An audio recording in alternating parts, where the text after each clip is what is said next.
All right, everybody, shalom and welcome. Yishai Fleischer broadcasting live from Judea to the world, and you are a part of it wherever you are. Shalom and welcome.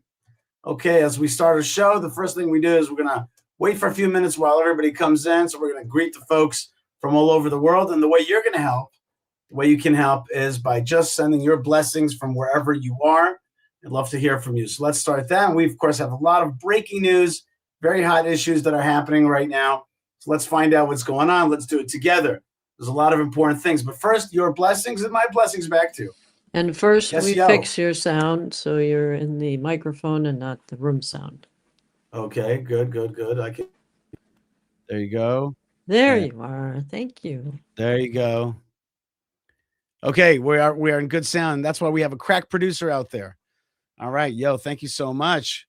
All right, we got Abu Musa says, Assalamu alaikum, my brother. Shalom to you, my brother. God bless you, and thank you very much for being with us. We got folks from all over the world, all different languages. Just because somebody's name is Abu Musa doesn't mean that he's an enemy of Israel. Not at all. In fact, it could very well mean that he's a brother of Israel. And thank you very much. And thank you to all the good folks. I see folks from Texas and from DC and from Tennessee and from Canada and from Florida and Lebanon. That's right, Lebanon. And let's pray for Lebanon. Let's pray for that country to have normalcy and decency. And shalom to our friends in Germany and the Negev. We have the Negev Desert here in Israel. Very good. Great to hear from you guys. And Memphis, Tennessee. And people are coming in from all over the world, and it is a blessing. So let's hear from you guys. Let's hear from you. Thank you, Mexico City, and shalom to you. Look at this. Look at this. I love that. Long live Israel from India. Long live the India-Israel relationship. Thank you very much. Shalom to the UAE. Why haven't I been to the UAE yet? That's something wrong with that. I got to get out. You know what? I haven't asked God. I said, God, I have to say, God, please take me to the UAE so I could understand better our region, I could understand better the Abrahamic way, and better to strengthen Israel and to strengthen your name and to strengthen the UAE, the good part of UAE. So that's awesome. Okay. Wales, shalom to the folks in Wales. Toronto, Canada, shalom to you. Shalom to Brazil. And Portland, Oregon. Portland loves Yishai? Who knew? You know, I did speak in Seattle one time. It was a great event. It was great. I did a few different events in Seattle, but I have never been to Portland. So, prove me wrong, Portland, and have a guy like me out there. That sounds awesome. Prayed for the Middle East this morning. Asked God to send his army of angels to protect and provide courage. Amen. And don't forget that his angels are us, right? We are his angels in many ways, right? And that's why the Israeli army is really the angels of Israel. And of course, he has his hidden angels, but he has his also overt angels. Okay, we love you in Kansas. I've spoken in Kansas. All right. And I'd love to come back there. It was great meeting you and recording with you last week at Beit Binyamin event in RBS. Your content is amazing. Thank you, Michael. Michael was awesome, and he put out a great video on YouTube. He puts out great stuff. Kol hakavod, Michael. Thank you very much. Thank you for your good words. Have you visited Germany before? Yes, I was in Dusseldorf, and I was also in Köln. That was really good. And so I enjoyed it. And I had great beer as well there in a real beer hall. And it's edgy. It's special. But I definitely went to Germany, and I would go to Germany again. Shalom from Kenya. All right. Blessings to you, Rogers Lagat. Thank you very much. And we have more folks coming up from all over the world. Nottingham in the UK. Okay. I've been all over the UK. Special place. Flatbush of Brooklyn, New York. And I'm supposed to be in Flatbush sometime next week. We'll see if that happens, given that war is looming. War is looming. And there's all kinds of tensions out there. Shown from Vienna, a place that I spent a week in. Okay, Vienna, very special place, very beautiful place. And Vienna is the birthplace of Herzl and Hitler, right? It's got these two different energies going on there. Mike Isley, my brother in Texas. So good to hear from you, Mike. It's good to have you with us. And, that's my bro. And greetings from Portugal. Many anti-Zionist slogans around my house, but also some counters to it. Lost my local friend group about that. One guy from the group is now in prison because of. Anyway, Yeah. Places in Europe are losing it. They're starting to really lose it. It's sad. Shalom to Colorado Springs, Colorado. I've been to a lot of places in Colorado, not Colorado Springs. I've been to Denver and also that nice airport. I forgot that name of that other nice airport. And I was there. That was very special. So thank you very much. Shalom to the holy city of Tzfat, the special holy city of Tzfat in northern Israel. Hello, overlooking Har HaBayit, the Temple Mount where I visited after being inspired by your video going up there. Wow. See, that stuff makes my day. If you went to the Temple Mount because you saw it on my show, well, that makes my day. That makes my day. That's what really makes my day. Just before we go on with the blessings, I just want to say what makes my day is when we can change something. When we could change something, when things change, when somebody's like, I changed. I watched your show. I wanted to go to the Temple Mount. I'm like, yes, that makes my day. My favorite, of course, is when people say, you know, I made Aliyah. I came to the land of Israel to make my life here. That's and because I watched your show, I'm like that I don't know. You know what I mean? That makes, you know, you were able to inspire one person to move to the land of Israel. That's huge. Hi from Queens. Wish I was in Israel always. Okay, we certainly bless you, and don't forget to try to buy an apartment if you can, or any kind of property. Shalom from Minnesota. Shalom. God bless you. Hello from the Netherlands, a great country that I spent a whole week in and had a great time in Netherlands. Beautiful country. I'm from Tulsa, Oklahoma. Shalom. I think I spoke somewhere else in Oklahoma.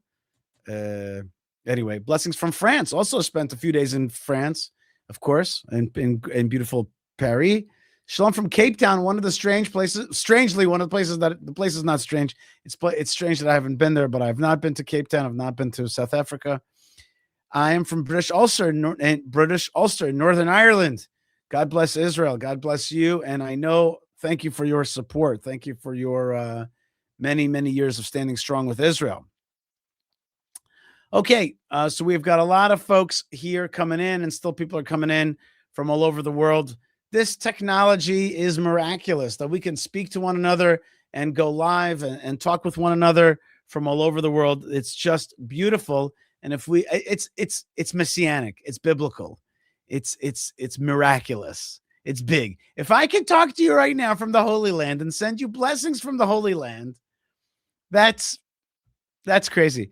Brother, shouldn't you respect the temple treaty you signed? Will you speak on that? I'm not sure what you're referring to, Abu Musa. I'm not sure what you're referring to. You could help me understand that. Hello from Cambodia. There's a whole area. The closest I got to Cambodia was Thailand. Wow. I think Abu Musa is talking about that status quo thing. Oh, status quo. Here's the thing about status quo.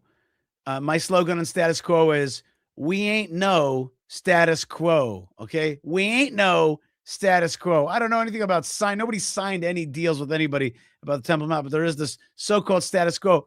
The return of the Jewish people to the land of Israel is anything but status quo. Our movement is revolutionary. We are a revolution. And so the discussion of status quo on the Temple Mount is a joke. The only status quo is there was a first temple, there was a second temple, there will be a third temple. So there is no status quo on the Temple Mount. You can forget it. Forget that business. There's no status quo. And the Jewish heart has no status quo. Frankly, the world has no real status quo. Let's put up a few more good folks. James from Perth, Western Australia.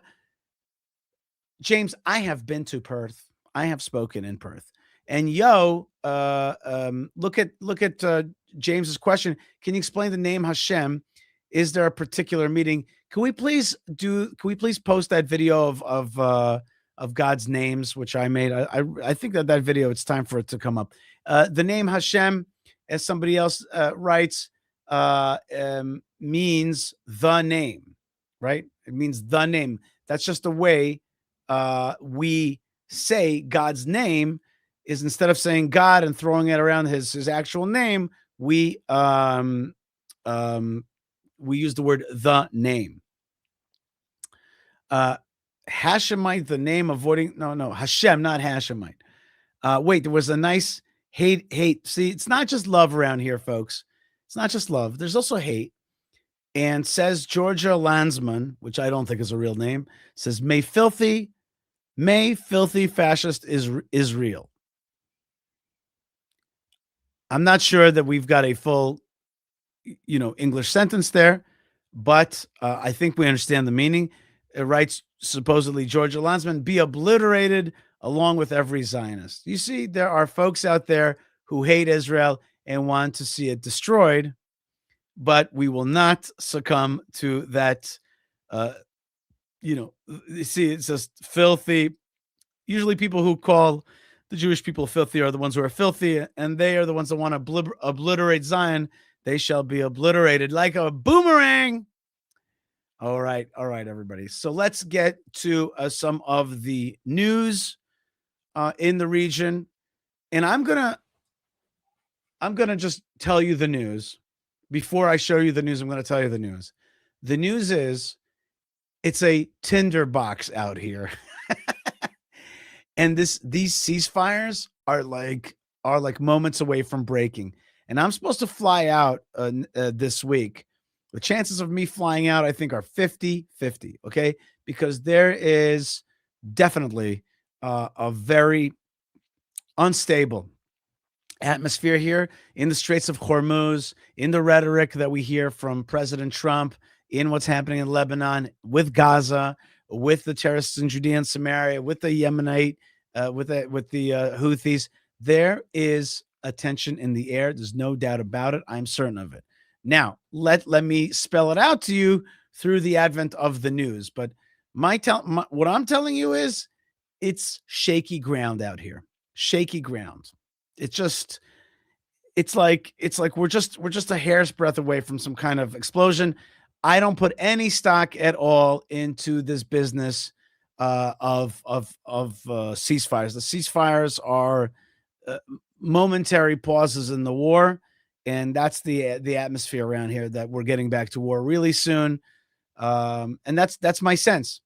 And now let's look at it. Let's start with Sky News and see how they're reporting it. Of the Iran war, how is it that with President Trump having devastated the Iranian military, they're still able to control the Strait of Hormuz, despite President Trump's claim that it's America with a blockade that's doing so, despite the fact that the Strait of Hormuz was actually open because of the blockade? The Iranians have now closed it. So let's just stop for a second and just kind of say this. Everybody's trying to block the blocker. And the question that Sky was saying is very real, which is President Trump has said that these guys, the Iranians, have no more capacity and capability, and yet they seem to be blocking the Straits of Hormuz. Then President Trump said that they did what's it called? They undermined the deal that they agreed in, and he threatened to strike at them, and yet they are blocking the Straits of Hormuz. Let's get through this Sky News piece. There are two key issues that are causing Iran to do this, one of which is the minefield that's laid here. Not entirely sure how many mines are there. There may be none at all. Professionally, there could be up to 12 there. All that does is it pushes the flow of traffic up to the north past Larak Island, and therefore gives the Iranians much more control over the minefield. How many mines has Iran got? Up to 6,000, but as I said, it's just the threat of mines there that's causing the issue. What sort of mines have the Iranians got? Well, there's a selection that they have in their stockpiles, up to 6,000 of these. They won't be using floating mines because they'd be as much of a threat to all traffic, including the Iranian traffic. But they have some moored mines and also seabed mines. Each of those can be operated off an acoustic fuse or a magnetic fuse. They also have some limpet mines that can be attached to the sides of the vessels here by special forces and the like. Now, these mines will be relatively easily cleared by minesweepers. The Americans have some very potent capability there, but as soon as those minesweepers get anywhere close to the minefield, they're obviously in range of the Iranians. And that really triggers the second line of defense for the Iranians. They have been preparing for this for many decades. They have a selection of drones, missiles, anti-ship missiles particularly, and by forcing the traffic up further to the Iranian coastline, it makes it easier for them to use these weapons. Now, for the last 24 hours, the Iranians have actually been imposing imposing their will on the Straits. They've threatened 3 ships. There's 2 LPG carriers, liquid propane gas, that tried to make their way through and have been turned back. And the actual attacks by the Iranians on 3 vessels probably weren't trying to sink them, probably just trying to threaten them. Now, although the United States claims to have sunk 150 of Iran's warships, what Iran is actually reverting to using is their Mosquito fleet. This is their fleet of very small speedboats. You see a couple of them here. We'll see more of them a little bit. But these are armed with machine guns, rocket-propelled grenades, can even control other drones, and there are some smaller versions of them that can be packed full. And as you can see here, they can operate in a swarm. They're quite difficult to target. They're quite evasive. Individually, they're not much of a threat, particularly to American shipping, but collectively, they can combat American technology and quality with quantity. So let's look at the US blockade then, because it's completely different. It's much more conventional use of military power. First of all, it's not actually on the Strait of Hormuz. It's actually at the far end of the Persian Gulf, out in the open sea. And what the Americans are doing is they're using satellite technology to track the vessels as they leave Iranian ports. If the Iranian ships continue, then they are using radio to threaten them. And then subsequently, if that's not working, they're using fighter aircraft to buzz them. Now, those fighter aircraft might be based on the Abraham Lincoln shown here, or they might be land-based. If that's not working, what the Americans will then do is use their destroyers to go in, very visible sign of the threat for any of the tankers or traffic moving.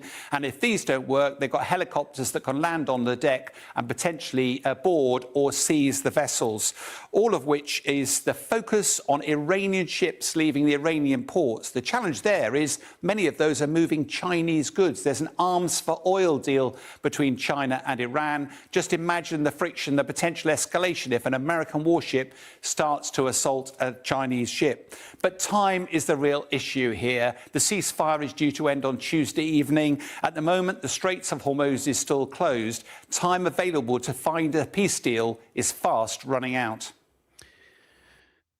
Great report there from Sky News, giving us a great picture. And as I said, a tinderbox. This whole region right now is a tinderbox. If it's the Strait of Hormuz, if it's Lebanon, really Gaza as well. We had 2 terrorists walking into past the yellow line into the Israeli zone in Gaza. They were shot dead. Israel sadly lost 2 soldiers in Lebanon this week. So very much a tinderbox. So what's the big picture? Well, my good friend Josh Reinstein is the president of the Israel Allies Foundation, which coordinates the efforts of more than 1,600 pro-Israel legislators across 64 pro-Israel ally caucuses worldwide. He's the producer of the very popular Israel Now News, which goes out through Christian TV, director of the Knesset Christian Allies Caucus, which is an important caucus in Israel's parliament. He's the author of the best-selling book Titus, Trump, and the Triumph. And in 2012, the Jerusalem Post named him one of the 50 most influential Jews in the world, describing him as the father of faith-based diplomacy, which I guess is Abrahamic. Josh Reinstein, thank you so much for joining us today. I don't hear you, Josh. I don't hear you. I got you on. You're coming in muted right now. Let's see if we could get that fixed. From your end, don't hear you yet. But don't worry, I can keep talking in the meantime, believe me. But I don't have you on audio yet. I'm not getting any signal from you. If you want to try to log back in, we could you want to log out, log back in. It'll be good. But right now, I do not hear you. Nothing's coming in yet. Okay, we are waiting for Josh Reinstein. Hello? Yes, yo. Yeah, here he is. Okay, I didn't hear him before, but now Is he here? Yeah, we hear you now. Oh, there you go. All right, I'm here. Thanks for having me. Josh Reinstein, thank you so much for being with us. Kol hakavod. Josh, I described the region in a gut sense as a tinderbox.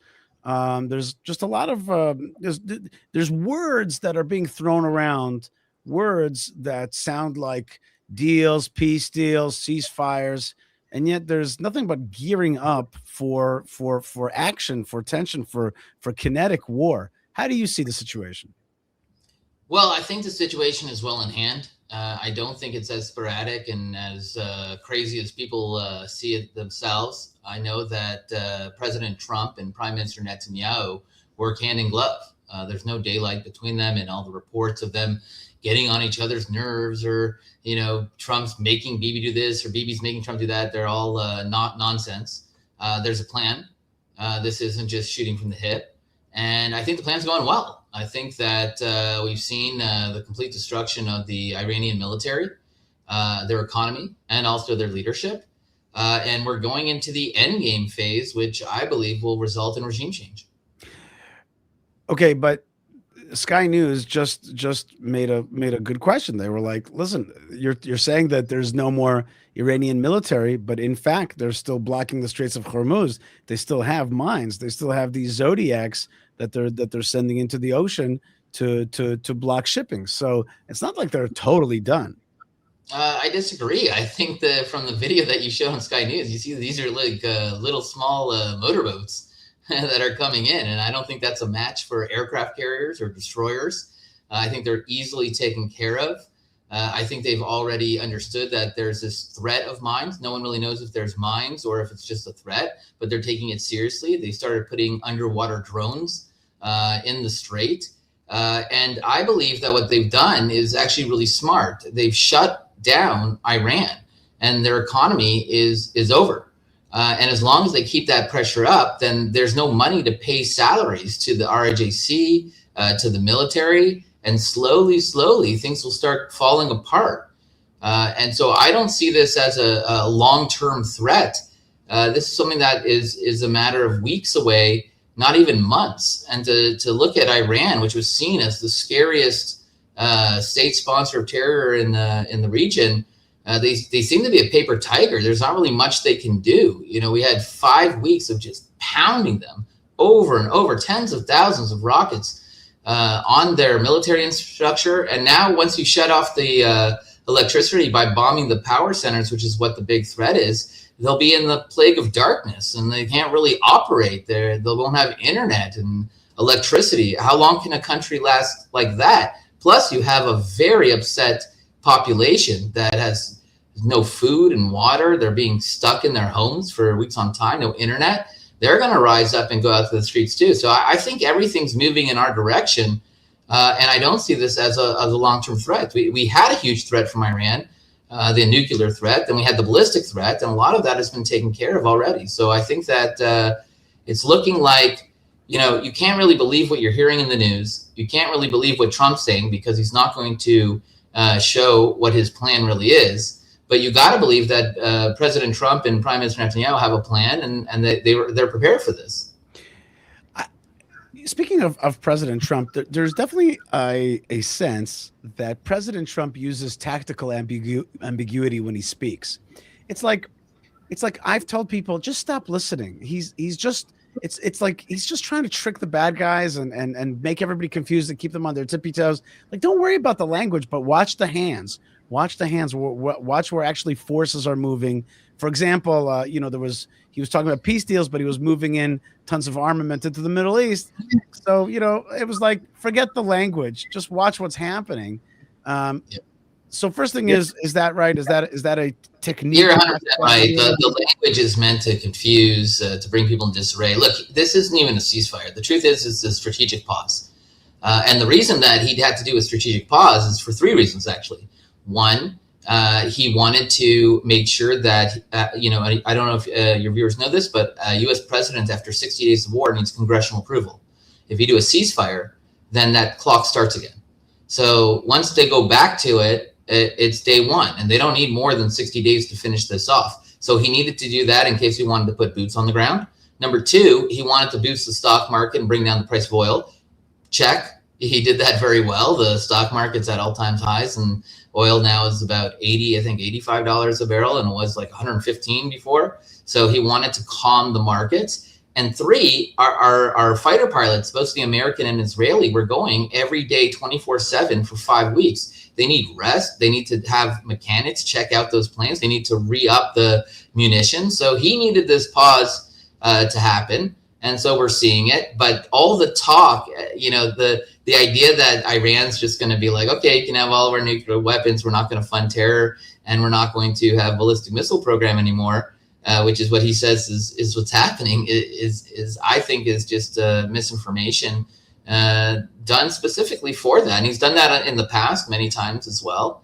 And he does it very effectively. But here's the real question, like, Yishai, who would you rather be in charge of something like this than President Trump? I mean, he's the guy to get this done. This is his big, beautiful war. He's going to bring it to completion, and it's going to be an incredible result. I think there's a lot of reason for optimism here. Our show is generally optimistic. Our posture is optimistic, and we're certainly optimistic about Israel, certainly in the long run. But we're just trying to understand here. This guy, Larry, writes, I find Josh's viewpoint too optimistic. He doesn't get how cruel the RGC and the besieged are. And meaning to say, they kill their own people. And the number that President Trump is talking about is 42,000.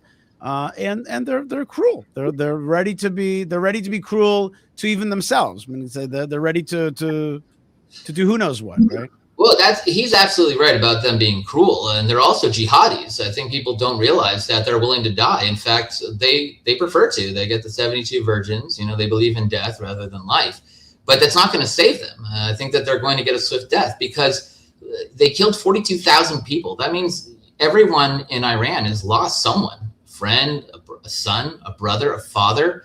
These people are very upset, and they got nothing to lose now. Once they shut out the electricity and bomb the power plants, and it goes into darkness, and the economy is destroyed because of the embargo, they really have nothing left to lose at that point. So I think it's going to be a real uprising. I do think it's going to lead to regime change, but that's in the hands of the Iranian people.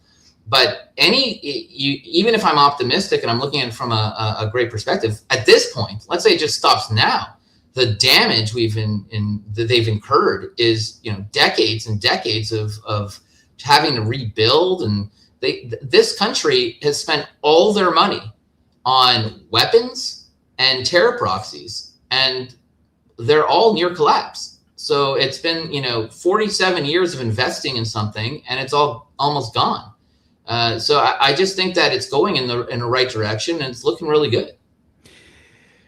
Let's talk about something that maybe doesn't look as good, and that is Democrat senators almost not voting for shipping arms to Israel. I have a video here of Fetterman, Senator Fetterman, talking about anti-Semitism in his own party. Let's take a listen here.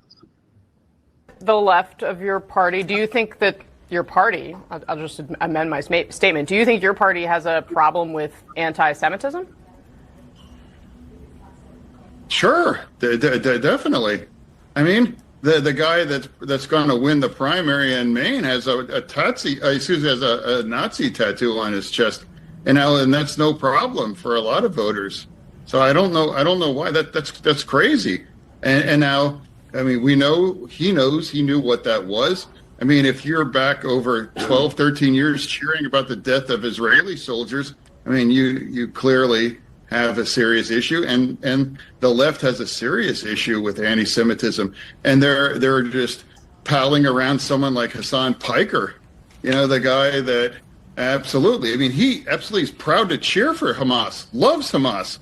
The Democrats are proud to stand with him and campaign with him, go ahead, try to win Pennsylvania, and campaign around Hassan Piker saying, America deserved 9/11, or Hamas is 1,000% better than Israel, or I don't care about the rapes, and for all these other things.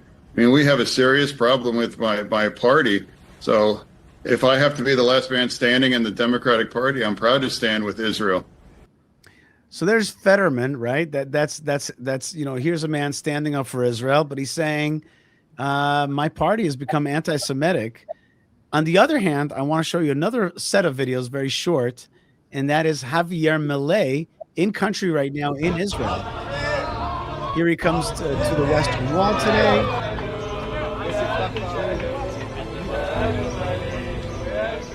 Okay, he's praying with the chief rabbi of the Western Wall. All right, and we still have more videos of him. Here he is meeting with Netanyahu. He's coming off the airplane.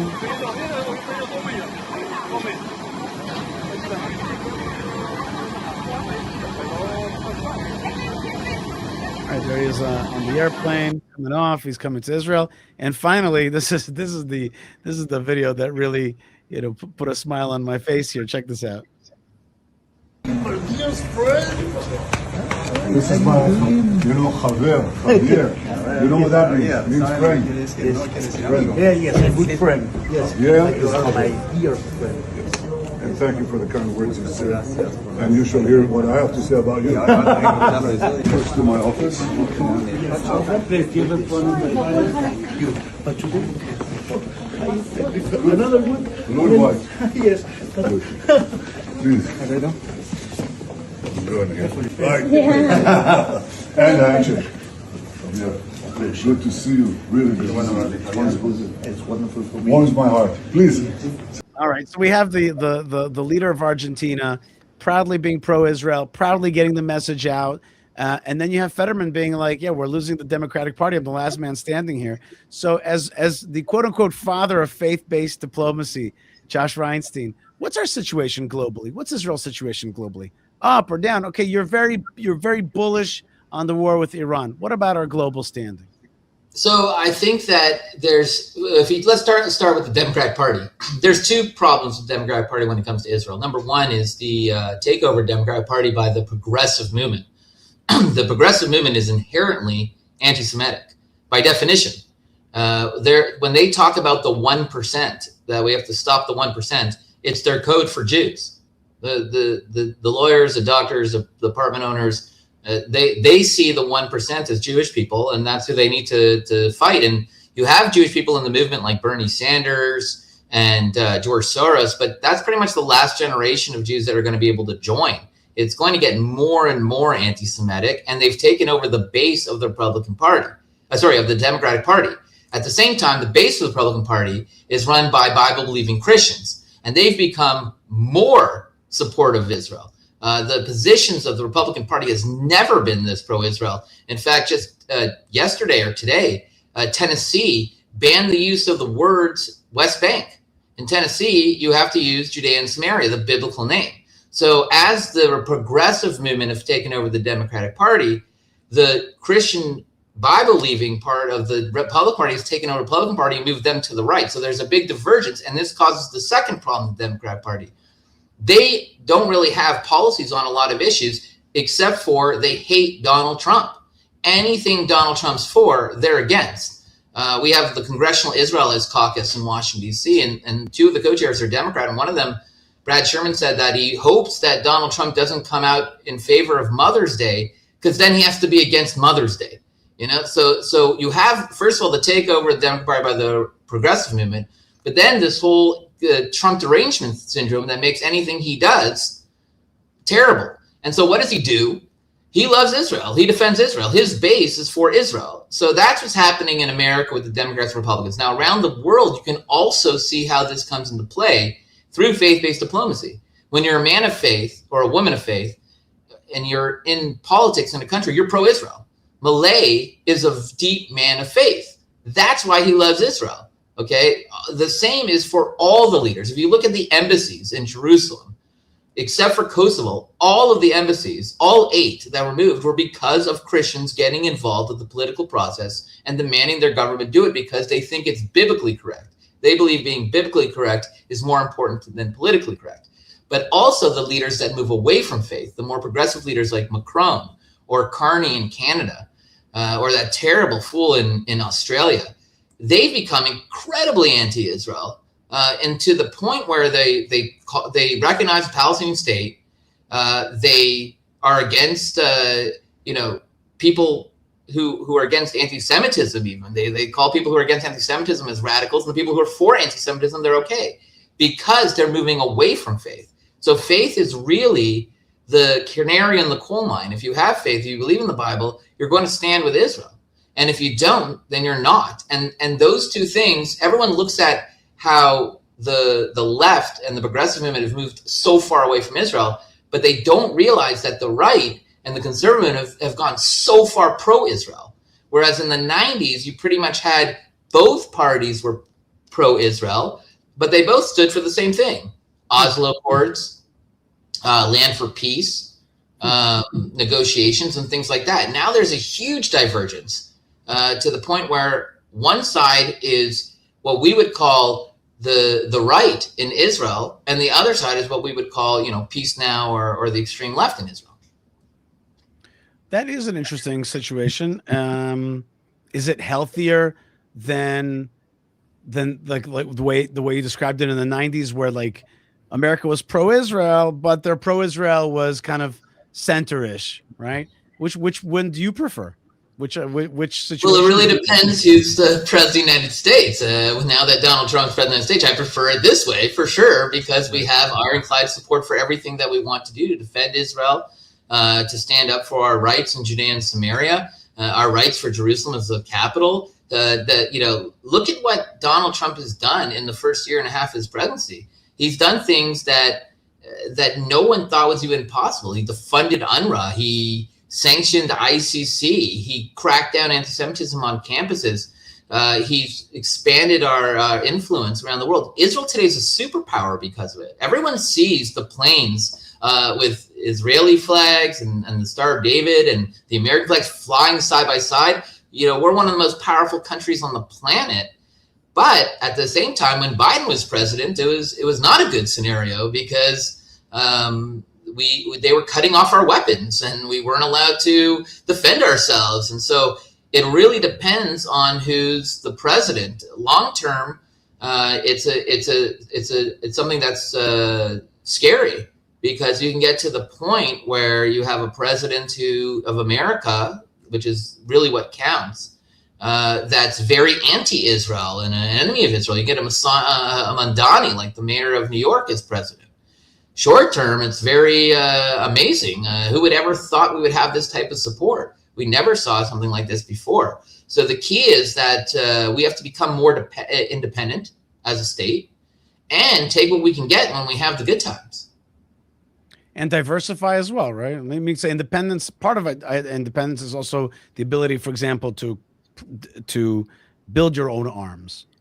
But another way is also to diversify your procurement portfolio. Be able to buy from other things, other places, just in case there's a guy who wants to shut it down.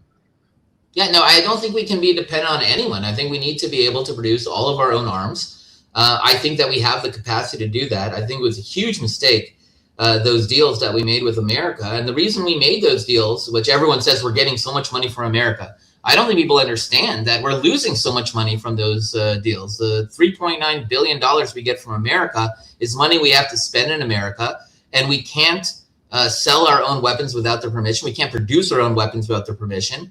We lose tens of billions of dollars a year from arms sales that we can't do because we're taking the $3.9 billion. Now, the reason we did that is because we wanted that alliance with America. But we saw under the Biden administration that they could just say, no, actually, we're not going to send you the weapons. We're not going to do it anyways. So now the key to the game here is getting completely independent while getting incredible opportunities from the Trump administration and the unprecedented support that we're seeing from it. I think that one of the ways that I would define President Trump's pro-Israelism, I would just say he wants to see Israel get bigger. And he wrote something in a tweet. You never know, again, if his messages, Truth Socials or whatever his little those little messages mean. But he wrote something that I think is very indicative of his internal psychology. He said Israel knows how to win. And that's a big thing by him, right? If a country knows how to win or a player knows how to win, he can work with that country. That's the kind of partner he wants. He wants winners. And so I was pretty, I was like, yes, if that's the way it's being perceived. But let me ask you this, but the second part though, on a global scale, is Israel being perceived as strong through this war, or is that not breaking through the media smoke screen. Do people understand that Israel's strong and Oh, stronger? yeah, no, that's getting through the leadership and around the world knows that we are a major force. And we understood as a nation that it's better that people fear us than love us. We realized that, we were trying to get the approval and support of all the countries, and we were doing things that were horribly self-inflicting wounds, like disengagement. One of the craziest moves a country's ever done. And we were doing this. 2005, the land giveaway, the Gaza giveaway to basically the first the PA and then the Hamas.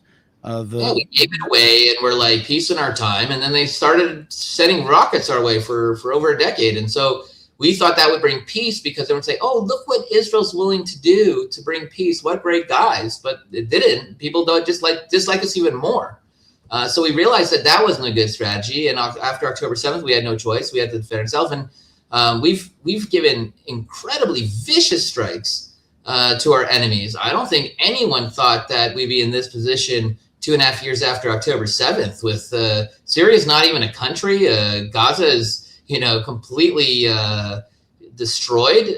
We have 53% of it under our control, surrounding the Hamas terrorist group. Hezbollah, who had 150,000 guided missiles, are down to maybe 10,000, and most of their leadership's gone.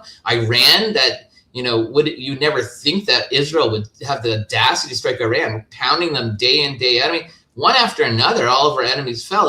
And one of the big things about this latest war that a lot of people don't see, Yishai, is that it also proved the importance of the Abraham Accords. Okay, so UAE was hit harder than Israel, but they have relatively small amounts of casualties and injuries because they got our Iron Dome systems and our defensive technology as part of the Abraham Accords. Other countries like Saudi Arabia, Kuwait, when they get hit hard. And so all these Arab states are like, wow, we got to get into the Abraham Accords. We need this technology. We need to get with America and Israel. So even though on the social media sites you see a lot of anti-Israel rhetoric, a lot of that is also done by Qatar and bots and things like that. But even though you see all that, the leadership around the world is saying, hey, Israel's a superpower now. We got to really work with them. And, we can't just keep on attacking them anymore. They're not going to let this happen. Definitely. Israel definitely is big in the eyes of the leaders. But you're right that on the social media level, and you see it also, by the way, you're in faith-based diplomacy. You see also young Christians moving away from Israel because they're being taught by TikTok, the big teacher of anti-Semitic rhetoric. The enemy is still out there, right? They're getting pounded, but they're still teaching the next generation. They're working on them. How do we avert that? Well, there's a few parts to that. Or was that an exaggeration? I don't think it's an exaggeration that, anti-Semitism is exploding around the world. It's all over the place. It's a misdiagnosis. It's not that the young Christians are becoming anti-Israel. It's that they're becoming not Christian. Only 4% of Christians who go to church every Sundays, children go to church every Sundays. The ones who go to church every Sunday still love Israel. If you open the Bible, that's what it's about, right? It's about Israel, the land of Israel, the God of Israel, the people of Israel. They still love Israel. It's just there are less of them in America and around the world. So it is a threat. But at the same time, I also see the hand of God in all of this. We know this story, Yishai. We read the book. We know our past, our present, our future has been foretold. And I take a lot of solace and comfort in the fact that in the end we win. And there will be peace in Jerusalem. The question is, do we do it the hard way or do we do the easy way? The easy way is now fighting for what we want and getting it done. And even though it takes a toll, it's a lot better than the hard way, which is just, hoping everyone will love us and support us. And we're just going to be even better than everyone else and nicer than everyone else. It doesn't work that way. God works in partnership with people. We have to do our job too. We can't just sit there and say, okay, God, go like whoosh and all our enemies are gone. So I think that this has been a big wake up call. And I think that people of faith see the hand of God in all of this. This isn't just like for me to see Purim 2.0 unfold before my very eyes in Jerusalem has been such a blessing. Who thought that I get to live in one of the stories of the Bible in 100 years? This will be a part of the Bible when the little nation of Israel with 10 million people rose up and wiped out all of our enemies because God went before us in battle. I mean, this is what we knew was going to happen, and we get to see it, we get to live it, and we get to be a part of it. I guess one of the trickiest things is to really see the hand of God, even though the way you describe it, it's like obvious, but sometimes, you know, people just don't see it because they're living in the moment, and you kind of complain. And we know that the Jewish people, even the Bible, you know, they at the Red Sea, they kind of complained because they were like, you know, where are you, God? Listen, I took you all this way. I'm going to keep taking you. You have to see it, right? You have to see it. You have to talk about it in order for people to see it. I think it's very obvious what God is doing and the hand of God in all of this. We're not winning these wars because Jews are good athletes. You know, this isn't like they were a very small people in one of the smallest countries in the world, and we're dominating all of the enemies around there in the Middle East because God is going before us in battle. And I think that we had a choice after October 7th. We could have said, okay, ceasefire now and just get, you know, bombarded and lose thousands of people, or we could stand up and fight. And when we fought, God fought with us. And I also think a lot of people of faith around the world, and I know this from talking to them, they see it too. They're emboldened. They understand that God isn't an abstract concept. It's real. He's here. He's standing with the people of Israel. And so I think that most people understand that. And that's why if you look at all the polls, we're one of the happiest countries in the world.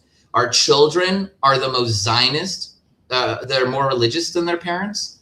They're more conservative than their parents. It's because we're seeing this new generation, this Joshua generation of fighters and lions who are emboldened because what God is doing in the land of Israel. There are still elements, though, in Israel that are progressive and make mistakes. Here's a video of food delivery to Gaza. Check this out. The data tells a different story. The truth is that food isn't just entering, it is flowing into the Gaza Strip. We are seeing markets packed with goods, with enough stock to sustain the population for an extended period of time. We are pushing this flow through every possible channel: Egypt, Jordan, Ashdod, and direct land crossings, consistently meeting and exceeding the requirements defined by the UN and international organizations. The medical system also remains stable. Right now, 11 institutional hospitals, 12 field hospitals, 4 major clinics, and dozens of primary care centers are active. Let's be clear, Israel imposes no limitations on the volume of medicine or medical equipment entering Gaza. The only real barrier to aid is terror. Hamas cynically hijacks hospital compounds and steals vital fuel and equipment. They choose to power their terror infrastructure over their own people. Hamas lies. The facts speak for themselves. The reality of daily life, from bustling markets to active medical centers, shows a stability that Hamas is desperate to hide. Don't be a pawn in a deceptive campaign. Choose facts over Hamas fiction. Okay, so on the one hand, you know, one cannot help but applaud making sure that there's no humanitarian crisis. On the other hand, we all know that so much of these goods get into the hands of Hamas, and thereby they continue to survive and control the strip, and they're still there. They're still around. Like, why is there even a Hamas 2.5 years later after we set out to destroy a terror organization, which is an Iranian proxy, which is in the land of Israel? Like, why are these guys alive? Why are we feeding them? Well, I think it's an issue of strategy, Yishai. I think in the end, we're going to have to see if the strategy worked. The idea now is that if you take care of the head of the snake, Iran, who's giving the weapons and the money to Hamas, then the terror proxies will wither on the vine. We also had the 20-point peace plan, we got the release of all of our hostages from. And the plan dictates that they have to give up all their weapons and go away. And also, not only that, it dictates that once that happens, they have to let anyone who wants to leave the Gaza Strip leave too, which I believe half the population is leaving. So if those things happen in the plan, then I think that's a great win for Israel. And if they don't, then we're going to have to go in and wipe them out. And I think we're getting to that question right now. Do we go in to wipe them out or not? In the meantime, we've given them tons of food and medicine. I mean, that's just what we do. We're still Jews after all. You know, we don't want like children getting hurt and not having food to eat. But we're going to take out Hamas if we need to in the end. And it's clear. The question is, did we do the strategy right? I see this as an incredible chess game done by the Prime Minister of Israel, Benjamin Netanyahu, because not only has he wiped out all these different threats around us. And remember, we were in the war for 5 weeks. There wasn't a rocket from Hamas. Ashkelon, which is 5 kilometers from Hamas, was the safest place in Israel during this time, right, which is a huge difference from where it was. So it's not that we didn't degrade them. We still have 53% of Gaza surrounding Hamas too. So it's just a short way to go like this and choke them off. But I think what's really impressive is not just that we've taken out all of our enemies, it's the order in which we've done it. We degraded Hamas enough so that they weren't such a significant threat. We degraded Hezbollah enough so that they were something that we can handle and not the ring of fire. Then we went after the head to knock out the nukes, because the nukes was the biggest serious problem. And then we went after the ballistic missiles next. And when Hezbollah jumped in, we went after Hezbollah as well, while taking care of Iraq, the Yemen, and Syria. And Syria obviously fell as well. So it's not just what we're doing; it's the order in what we're doing it that I think it's going to prove to be successful. But again, Yishai, I don't have a crystal ball. We'll have to see if it works in the end, right? This is the plan. So I think that, and I started by saying this too. I think, who would you rather have in charge of this plan than Benjamin Netanyahu and President Trump? I think they both understand the threats. They both understand how to deal with it. They're both uncompromising. And I think that they're in lockstep together, and they have a real plan that they're trying to implement. We're speaking with Josh Reinstein from the Christian Allies Caucus in the Knesset, but also the Israel Allies Foundation, which coordinates the effort of 1,600 pro-Israel legislators across 64 pro-Israel Ally caucuses worldwide. That's an amazing effort, an amazing organization to try to really bring faith-based people who are making laws in their countries to support Israel. And Josh makes amazing conferences, keeps them connected, and is constantly giving them information. And it's an amazing network. And that's why he's so popular with the Israeli leadership, because he's really giving Israel support from around the world through this organization, which is really, really amazing. What was going to say? there was a few more things I wanted to talk about. Let's take a look at this. This was this weekend in New York City.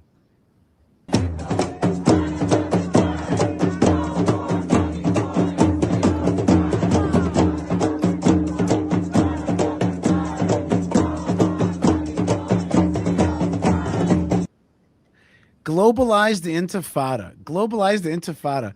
It's just like this term, globalize the intifada. It's just like they're saying to you, like, we want jihadism to take over America. We want jihadism to take over the world. It's like they're not. I like that slogan the best, because it's really because that slogan like tells you what they're talking about here. They're talking about taking over the world with intifada, which is another way of saying jihadism. So I like that slogan, because that's one of the rare slogans that they have that actually says what they're all about. What do you think about New York? New York used to be. Now you're not from New York. You're a Texan, okay?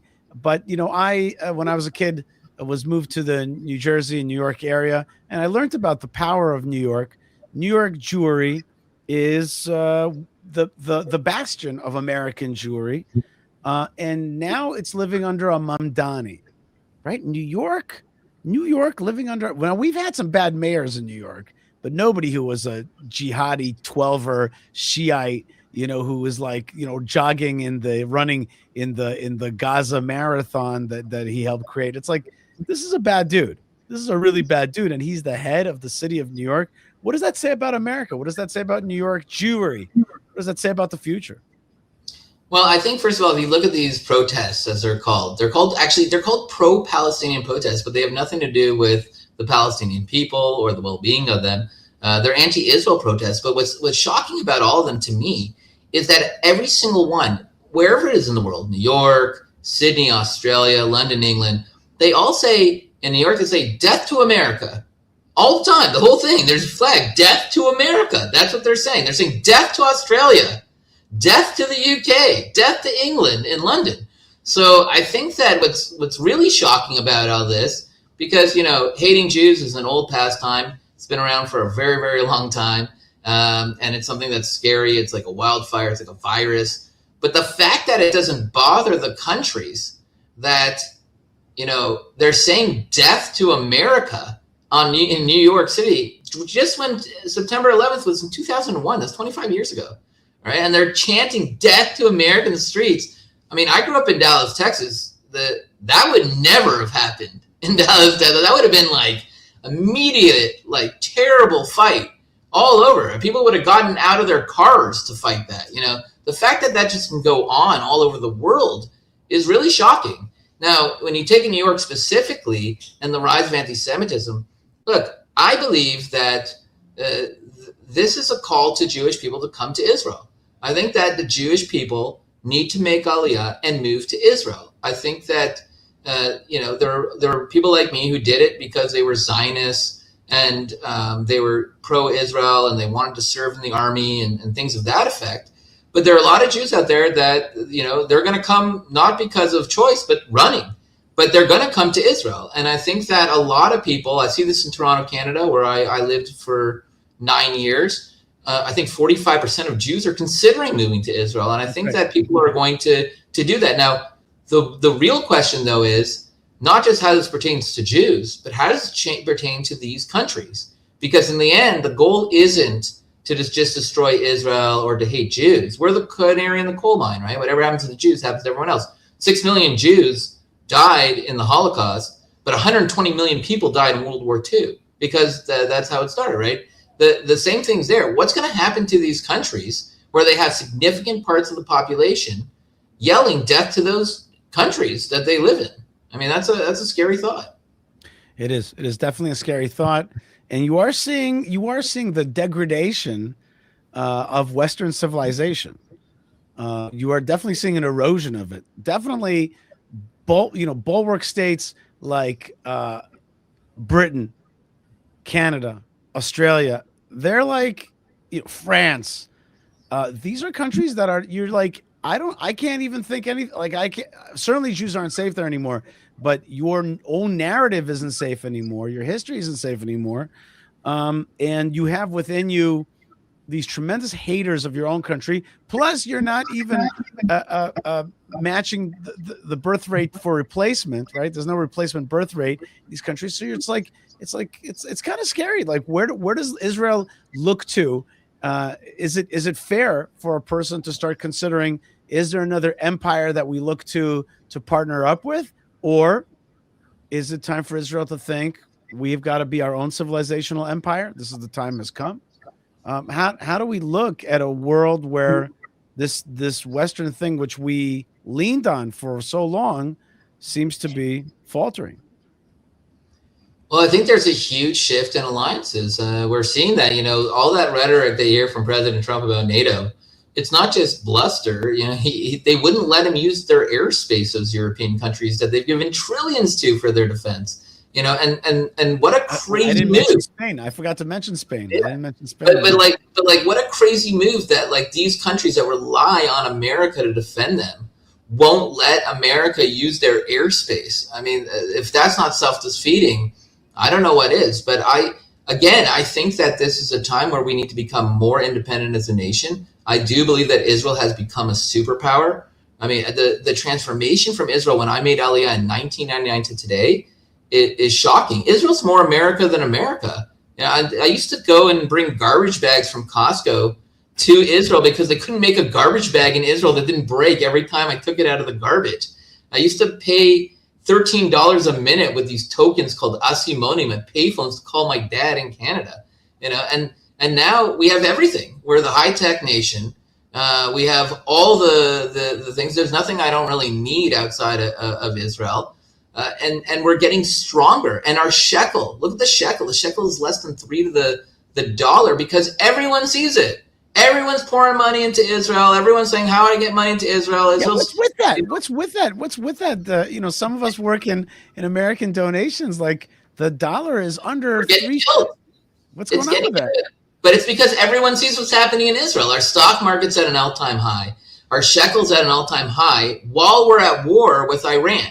So people will be like, hey, how is that even possible? It's because we're killing them. and everyone sees it. And we're the big bosses in the Middle East right now. And America's standing side by side with us like never before. So there's a lot of naysayers out there saying, hey, look, it's looking bad for Israel. You've been at war for 2.5 years, and it is hard. It's a hard thing to do, and it's hard to send your son. My son's in the army to fight. But at the same time, Wall Street understands what's going on. We're rocking them, and it's getting better, not worse. And more money's coming in, not less, and more investments coming in. And so the next 10 years, I'm super long on Israel. We're going to be an economic powerhouse. We're going to have peace and prosperity. We do have to deal with Hezbollah and Iran and Hamas, but they're not the same Hezbollah, Iran, and Hamas they were a year ago or 2 years ago. They're a fraction of themselves, and it's because we've taken such a hard stance. Awesome. Because of the positivity that you're espousing here, I want to actually finish with a fabulously positive video. And this is a video just to explain it before I show it. In 2005, a lot of times we talk about the disengagement, the eviction of Jews from Gaza by the state of Israel. Today, we are, as you said, at 52% control of Gaza, but in the areas that were along with Gaza, there were other places evacuated in Samaria. Today, the mayor of Samaria, Yossi Dagan, together with ministers surrounding him, including the Minister of Defense and the Minister of Tourism, stood there and cut the ribbon. Oh, and Minister of Finance stood there and cut the ribbon of a rebuilt Sanur, which is actually a beautiful, beautiful area in northern Samaria. I actually that's where the paratroopers had their main base, their main training base. And here is the mayor of Samaria proudly cutting a ribbon saying, we're back to northern Samaria. Check this out. Our beloved Sanur, we have come to you once again. And this time for eternity. And you see behind them various ministers, and there's Minister Smotrich, and then there's Minister Katz, Minister of Defense. So they're all standing there, and we're coming back. And he's got all these ministers there of this government, and he's saying, we're coming to you. We have returned to you forever, this time to stay for good. Am Yisrael Chai! The nation of Israel lives. Baruch atah Adonai, Eloheinu melech haolam, matziv gvul almana. And then he makes a blessing, which is bless you, God, King of the universe, who returns the widow to her borders. This is a blessing that we make when a place that has been destroyed, a Jewish land of Israel place that has been destroyed, is being rebuilt. We have a special blessing from that. It's a blessing from Talmudic times. And there's the cutting, and you can see that he cuts a ribbon and keeps it.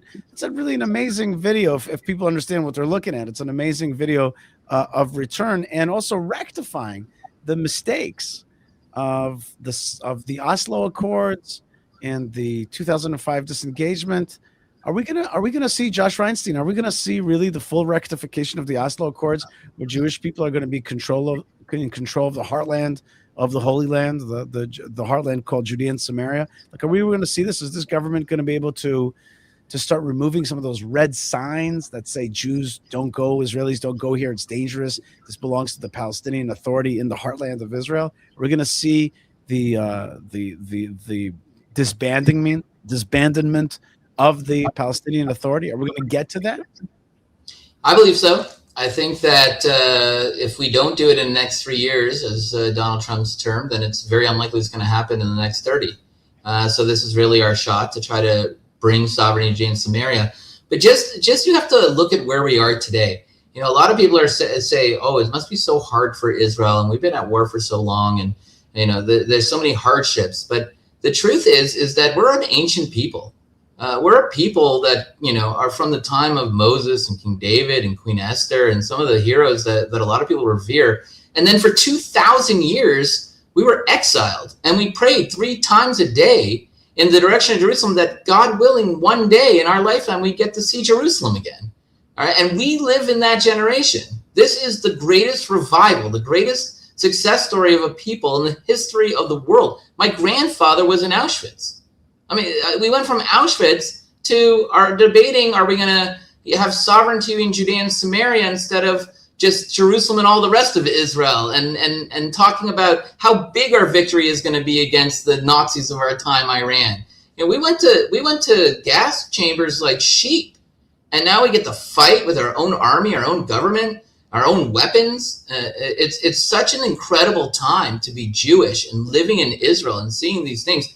And I think a lot of people miss it. They get so stuck in like the day-to-day things that they don't look at the big picture. This is the generation that all Jews for 2,000 years prayed for 3 times a day.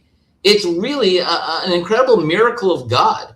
And that's why I'm saying that I believe that so many people see this and understand this, and that inevitably we will have Judea and Samaria. We know that because it says it in the Tanakh. It says it in the Torah. It says in the Bible. And God doesn't lie. God keeps his covenants. And we know this because he's kept all the covenants until now. All the prophecies have been fulfilled, except for maybe 2 or 3. And so we get to live in that. We get to be a part of it. We get to support it. It's just really... And I know a lot of people say I'm very optimistic, but how can you not be? How can you not revel in this time that we live in? I know you do, Yishai.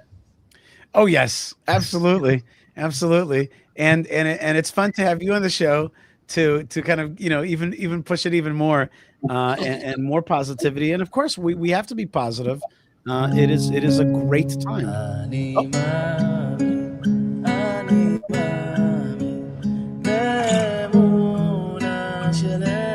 My producer Yo just put up a video of a soldier with a group of soldiers singing. So they're in the army, they're in Gaza or Lebanon, and they take out the guitar, and the song that they're singing is "I believe in full faith in the coming of the redemptive period and in the messianic period." And that's what I believe in. Let's just watch a few seconds.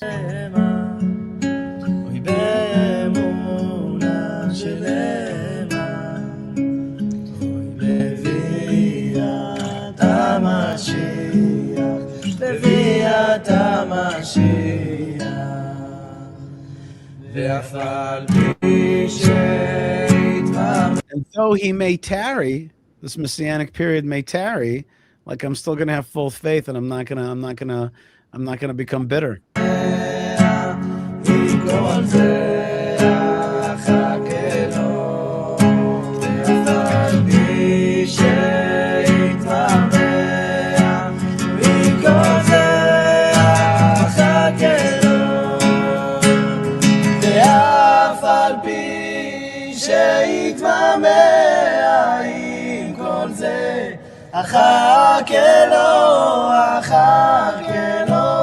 בכל יום שיבוא, בכל יום שיבוא, ואף על פי שיתממע עם כל זה, אחכה לו,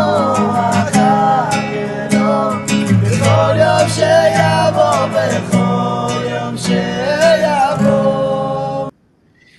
Josh Reinstein, those were soldiers sitting there on the Hummer somewhere out there defending us. I want to really thank you for defending us in your amazing super soldier way, and that is through really getting folks around the world, legislators, elected officials in more than 1,600 elected officials across 64 Israel Allies caucuses around the world. You also produce a TV show called Israel Now News, which I have had the privilege of being on. You're director of the Knesset Christian Allies Caucus. You have a great book called Titus Trump and the Triumph. And you were named one of the 50 most influential Jews in the world, describing you as a father of faith-based diplomacy. And I would add also positivity and strength to the Jewish people and lovers of Israel around the world, because there are lovers of Israel that they need that strengthening as well. They need to see the big picture and not succumb to the negativity that's out there. So I want to thank you very much for being with us today. God bless you. Thank you, Yishai. It's a real honor, and thank you for all that you do and for rebuilding Hebron. I've been so blessed to see your work there, and to bring my family to see the Machpelah and to the tomb of Jesse and Ruth. If people want to get more involved in what we're doing, it's israelallies.org.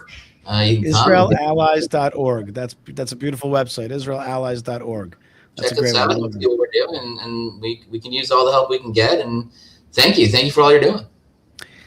Awesome. Awesome. See, people are really loving that you were with us. See, people writing great guest. Keep up the good work out there, and let's be strong. With all the positivity, it relies that it's positivity's through strength, right? We gotta we push back the bad guys. That's what makes us positive. It's a Torah in one hand and a gun in the other.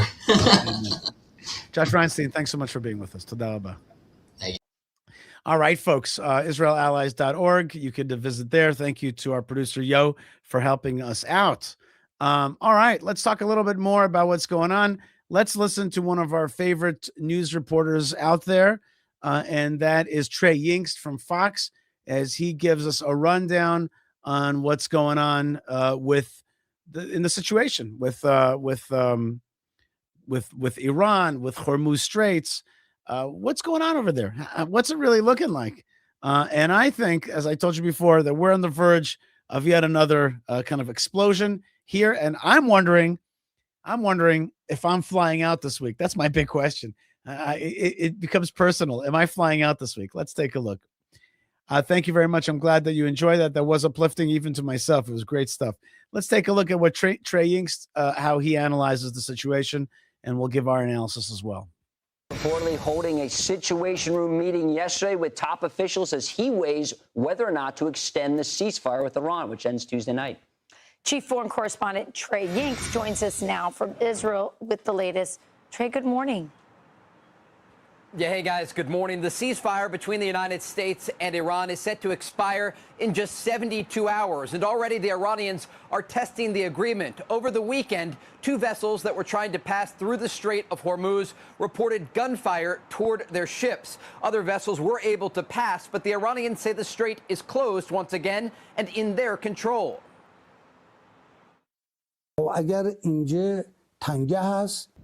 If traffic is still taking place in the strait today and is proceeding, we control the strait. Now, for 2 or 3 days, the U.S. has deliberately laid siege. What does siege mean? It means that everyone comes and goes, but Iran doesn't go. What a foolish and ignorant decision. The U.S. blockade of Iranian ports remains in effect. CENTCOM said that 23 vessels complied with their warnings to turn around on Saturday. Additional vessels were forced to turn around today. President Trump spoke from the Oval Office over the weekend about the situation in the Strait. They got a little cute, as they have been doing for 47 years. Nobody ever took them on. We took them on. They have no Navy. They have no Air Force. They have no leaders. They have no nothing. Actually, their leaders are, it is regime change. The Iranians continue to threaten U.S. forces in the region, but while the Iranians are talking, the Americans are preparing, sending dozens of additional transport planes to the region over the weekend. Wait a minute. Now, this point, I wanna stop for a second and just give a little analysis here. This is what I said before. When I listen to Trump, I don't listen to his words anymore. I just look to see, is he sending more warships or more warplanes? And the answer is yes, sending in more warplanes. So therefore, that is really what I am looking to and thinking that is much more a realistic marker of how to understand the news.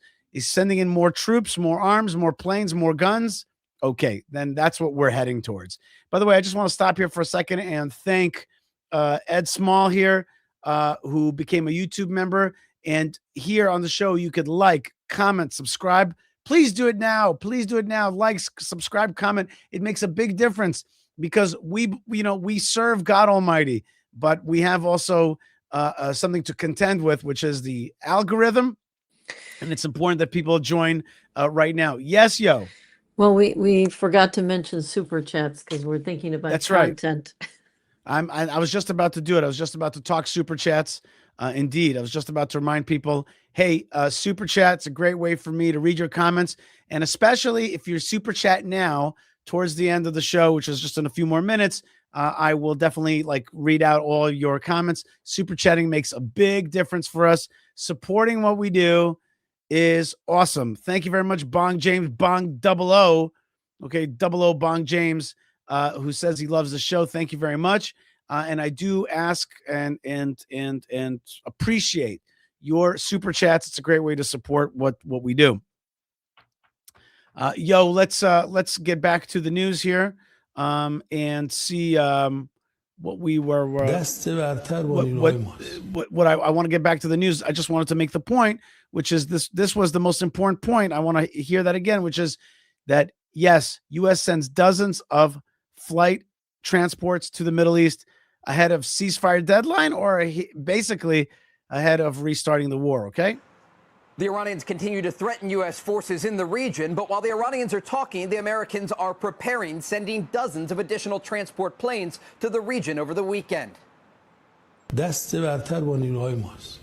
upper hand is with our forces. Who are these guys? Why are they even still around? We hold the advantage. We have not struck many of the targets. In other words, we have left some more important matters for later stages. And if matters return to war again, we hold the upper hand. We can stop oil production. We can shut down 15 million barrels of oil a day and keep... Economic warfare is what they're threatening. Economic warfare. All right, understand that. That's really what's behind this thing, economic warfare. Keep it suspended for an entire year.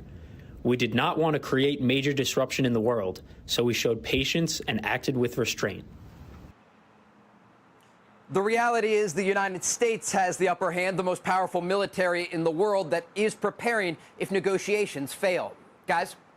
So, Trey, clear this up, because there seems to be some confusion about whether the strait is open or not.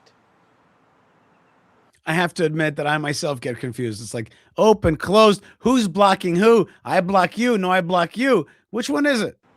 I spoke with regional sources over the weekend who said the strait is effectively closed because the Iranians are now firing on vessels that are trying to pass through. We know that some vessels were able to make it through the strait, but the Iranians came out after President Trump said the strait was open, saying that it's closed and it's in their control. What's interesting, though, is that the Iranian foreign minister even said exactly what President Trump was saying only hours later to be rebuffed by his own state media through officials there in the IRGC, saying that the foreign minister's statement was incorrect. So the Iranians don't even know the answer to that question. And it gives you a sense of how effective the U.S. and Israeli campaign against the Iranian regime was over the past 45 days, because it sent an inability for the Iranians to communicate within their ranks.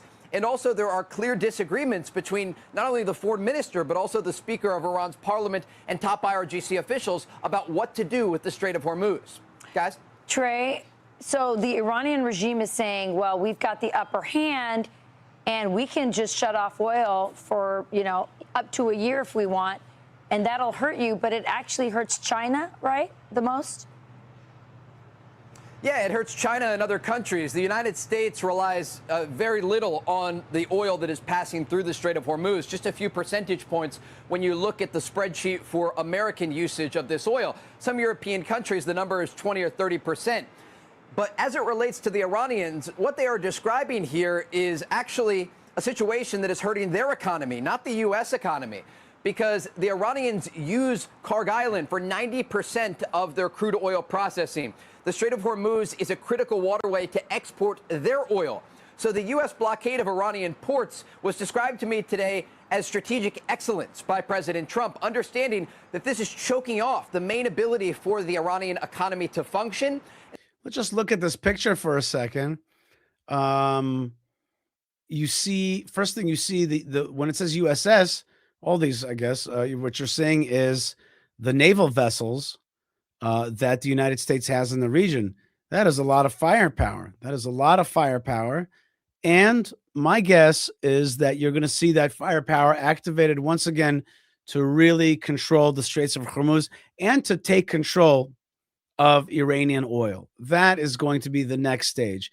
I think that part of the thing that President Trump does is he says, look, I'm constantly trying to make a deal. I'm trying to make a deal. I'm trying to make a deal. But in the end, when they don't play ball with him, he's going to be like, well, I'm going to force you to make a deal. It's not going to be exactly a deal. It's going to be something that I force.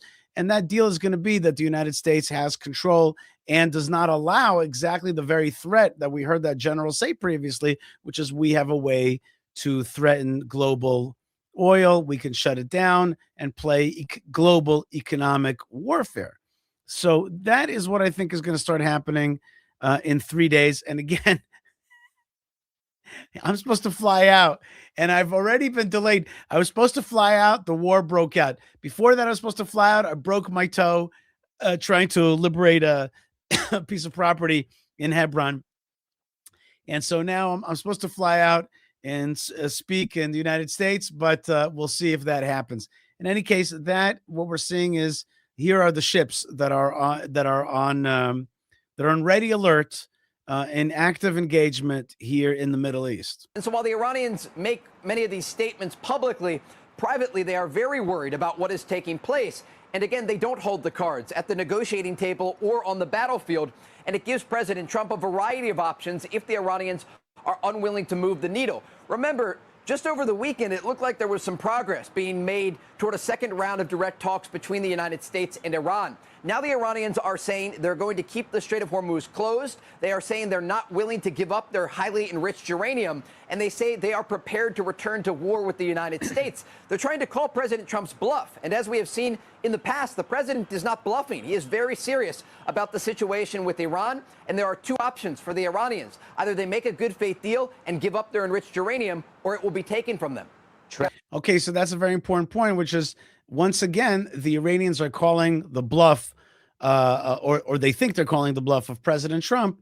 And we had on we had on Jonathan Conricus. He said it's like muscle memory. They just think they could play around with everybody around the world. They don't believe that a President Trump will ever act any differently than a President Biden or an Obama. And they kind of, their muscle memory is causing them to continually kind of take for granted that they're going to be struck. And maybe that's to our advantage. Maybe that's the best thing that can happen, because that way the fighting can go on until that regime is indeed destroyed or reduced to the point that the people of Iran can take it down and take it over. Trey, it's Lucas. Pakistani media is reporting today it looks like there's been some C-17 flights into Islamabad. It looks like talks could be resuming this week. You talk about the chaos inside Iran with the leadership, the IRGC versus the politicians. What do you think the next steps are with these talks? Could they be resuming this week? It's a great question. There was a delegation from Pakistan. By the way, I just want to show you guys one of the comments right now. Iran smashed you. Really? Really? Really? I mean, like, really? Like, you really? Is that where you're living in this world? Because then we have a problem of you know, like Israel is in a completely vibrant mode. Is that look at our shekel versus the Iranian rial? Like, just be realistic for a second. So here you got people writing to you. They're like Iran smashed you. You're like, you're just you know, you're living. And I think right now in our chat room we got all kinds of you know, Iran bots, Qatar bots, whoever they are. They're just in right now, and that's great. You know, because I love that they help my the show go further and help us with the algorithm. So I don't mind these kind of bots, but the bottom line is that, like, they are delusional. They're really delusional. And that arrived in Tehran late last week and tried to move the ball forward. And the Iranians even acknowledged this. They said they received new proposals from the Americans, but they'd not yet responded. We're at the last minute here, down to the wire, less than 72 hours away before this ceasefire ends. And the president has indicated he's not really interested in extending the ceasefire agreement. If the Iranians are willing to make a good faith deal, they're going to make it right now. And so the question is whether or not there are going to be a second round of direct talks this week in Islamabad, Pakistan. Preparations appear underway for that possibility. But again, the president yesterday holding that situational assessment at the White House with top generals, military commanders, and cabinet officials. And so the president understands the battlefield here. And we are looking at a situation where there's either going to be an agreement or the war in some capacity is going to resume. And so in the coming days, we expect to get more information about the possibility of talks. President Trump has indicated he prefers a diplomatic option, but remains prepared should this campaign resume. The clock is ticking indeed. Trey, thank you very much. Thanks, Trey. Let's hope that things de-escalate and negotiations resume. We'll make one. Why is she saying that? Why did she say we hope that things de-escalate and negotiations resume? Why would we want that? We want to get rid of these guys. They're evil. You don't negotiate with these guys. You got to get rid of them. Do you want to avenge the 42,000 people that were gunned down in the streets of Iran and Tehran and the other cities. It's like, do you really want them to stay around? Do you want to give them a lifeline? Forget about it. And you know what? They don't want the lifeline. They spit in your face. I respect them in that sense. You know, they are all the way dark. They're think of them as like a dangerous animal, like a snake. You can't negotiate and be like, will you be a good snake? Will be a nice snake? Will you not bite me? It's just not going to happen. They are totally dedicated. And that's one of the West's classic mistakes, is they think that they can somehow fix these guys and teach them a lesson and mow the lawn and live another day and turn the other cheek and all these things. It's all failure. And you heard what the Pope said, what's wrong with the Iranian regime having the bomb? I don't see any problem with that. They should have the bomb if they want the bomb. Well, then you're condemning millions of people to be burnt alive. That's not moral. So yeah, no, I'm not looking to see negotiations resume and for some kind of calm to resume. That's not what's interesting here. What's interesting is to get rid of them. And my guess is that that's exactly what we're going to see in the next few days. We're going to see a reigniting of this war. That's my also my emotional, my kind of radar of the region is telling me. Of course, I might be wrong, but that's my sense. And again, my question is, am I flying out or not? But I do know that the God of Israel is doing great things. We are here in the Middle East, and the land of Israel is flourishing. I want to thank very much. Yo, can I ask you to please put up Rich's super chat, please, if that's possible? I want to thank all of you guys for being out there and for being strong. I want to thank people who will say nice things like Yishai for PM. Yishai, here's Rich. Rich says, thanks from a Christian Zionist who supports a strong Israel and loves your show. Thank you very much for both your donation and your confidence. Bezrat Hashem, with the help of God. And I want to also explain to you something that you might not know, which is this week is Israel Memorial Day. All right, let me start this again. This week is Israel Memorial Day. Israel Memorial Day is when Israel remembers its fallen. And here in Israel, it's an incredibly sad day. It's a mournful day. Mournful music was played on the radio. And the TV channels all show stories, heroic stories of the fallen. And you know what we don't do? You know what we don't do here in Israel on Memorial Day? We do not have sales called Memorial Day sales. We don't go shopping on Memorial Day. We don't think about deals for a new television or a new mattress on Memorial Day. And I find that to be one of the biggest mistakes that I saw in the United States when I lived there, which is like, Memorial Day is not a day for shopping or sales. It's a day to close the stores. It's a day to take one day a year to honor the people that fell in the line of duty to defend your country. And that's what we do here. We cry on Memorial Day. That's what I do. That's right. To me, the offering is to cry. That's my gift to the people who fell. It's the tears that I remember them, and I take a minute to remember them. And then the most amazing thing, which is Memorial Day, turns into Israel Independence Day. A brilliant, really, really brilliant thing, which is like, and in America, if they would have, let's say, Memorial Day on July 3rd, and then Independence Day on July 4th, that would be that kind of thing. It's brilliant because what we do is, yes, yo. Well, about Memorial Day, as somebody who grew up in America and also now has a son in the IDF, I just want to make a quick comment. Because America is so huge, we feel the losses when we've had Americans die overseas, but a lot of the time you don't know those people. But as my son said when he lost a good friend, and of course you have also lost good friends, he said, as a soldier, as a young soldier, he said, we realize this is not a game. This is real, and we're losing our brothers who are our brothers in arms.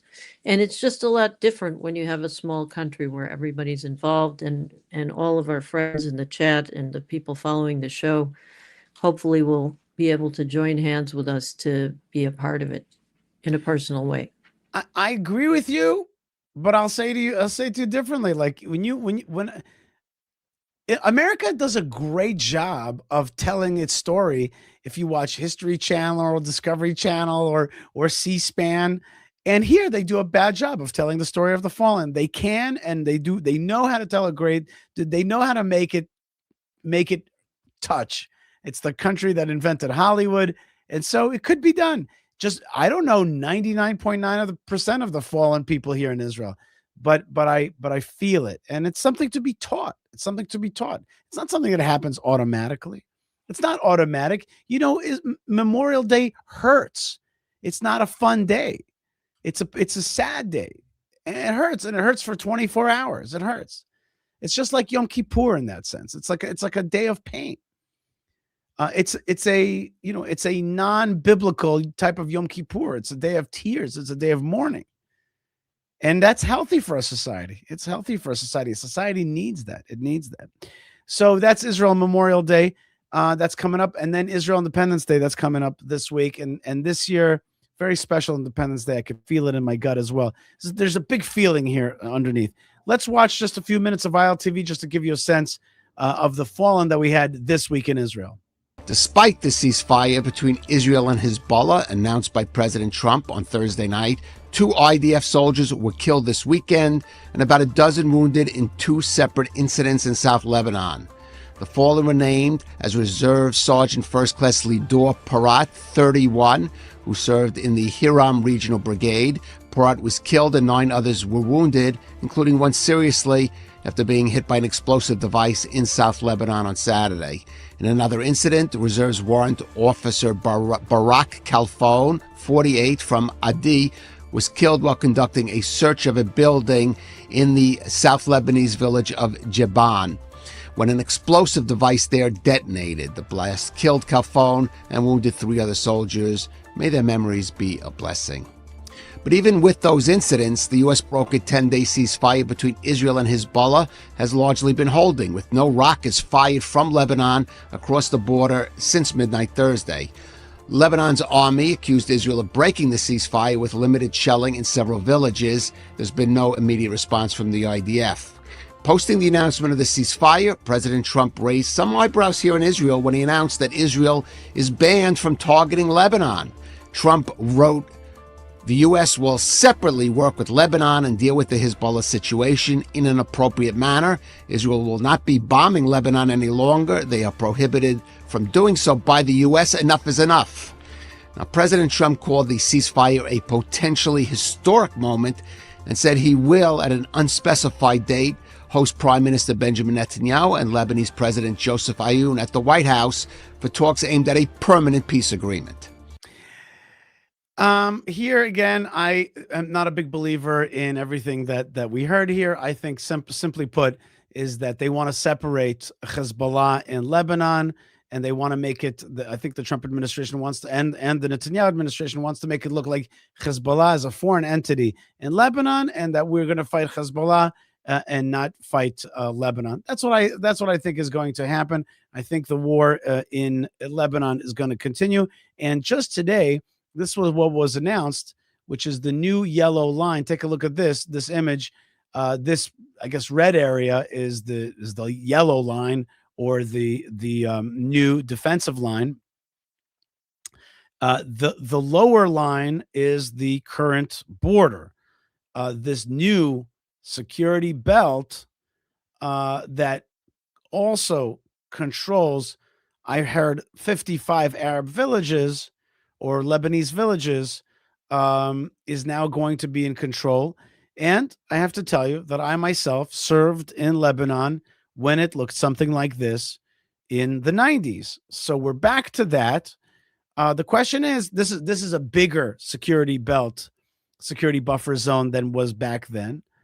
The question is Israel going to be smart about it and really start taking this area over and controlling it? and never back down again, and never leave land again, because the stated policy of the state of Israel should be that once we take over or liberate chunks of land, once we push back an enemy who has attacked us and we get control of any piece of land, the stated policy should be that should be Israel's land. That will be Israel's land forever. You will now lose it forever. You will not get it through negotiations. You will not make nicey-nicey. You'll not force America to make us give up this land. This is the land of Israel. You attacked us from it, and now you lost this land, and that's it. And that's now going to be under Israeli control forever. And I would make that policy. I would make that Israeli policy. So this is a very important thing that if you really watch the show today, you see that we played a video of Israel coming back to Sanur. You see that Israel is striking in Iran. It's fighting in Gaza. And basically, Israel is bigger after October 7th. It's bigger than it was before October 7th. And that's good. Israel's got to be bigger. A bigger Israel is a safer Israel. It's better for the Middle East. It's more just. It's more historic. It's more biblical. It's good for the world. And so I'm happy to see this. I only hope that we don't make the same mistakes of the past of giving these control points away, but rather hold on to them forever. All right, folks, I want to really bless you and thank you for being with me wherever you are around the world. It is an absolute miracle and blessing to be able to reach out to you and to connect with you wherever you are, and to send a signal, to send that broadcast signal. As Israel's bigger, it's ping, it's message, it's broadcast, it's outreach is bigger as well. And you're a part of it. And as you saw with our guest, Josh Reinstein, we got nothing to be embarrassed about, nothing to be afraid about. And there's so many people around the world who feel it, feel that light. And our job is to really be bigger, be brighter. And that is because we are the vehicles for God's dream coming true and coming to light and coming to fruition in this land. I've been so excited today that I forgot even to promote my own stuff, forgot to help you connect with Building the Land of Israel. So here it is, buildisrael.com. Yo, you have to remind me to take a station identification break throughout. So definitely buildisrael.com is a great way for you to support the building of Israel and the making of Israel bigger. That's what we believe in. We can make Israel bigger together through buildisrael.com. You can join me at Yishai Fleisher TV on YouTube or yishai.tv on the internet. And we believe here very simply in making God's name great again. We believe in go big and go home. We believe in Israel being a liberation nation. We believe in Zionism, not cynicism. And I want to bless you so much. And also remind you that you can support the show in even smaller ways. The bigger ways is buildisrael.com, where we build the land. But if you love the show, please go to buymeacoffee.com/Yishai. Become a member. It makes all the difference in the world. And I thank you and I love you very much. I also love my team, and I want to thank everybody who's part of my team, including Amir and Moshe and Yona and David and Malka, of course, and Yo, the indispensable Yo. Thank you so much for being with us. We send you guys strength, and we send you blessings from the land of blessings and heart from the heartland of the Holy Land. And it's an honor and a privilege to broadcast to you. God bless you wherever you are. Lots of love, lots of blessings, lots of good things, lots of connectivity to the God of Israel, and lots of strength through believing in a living God who is showing himself in a rebuilt Jerusalem. God bless you wherever you are, and shalom.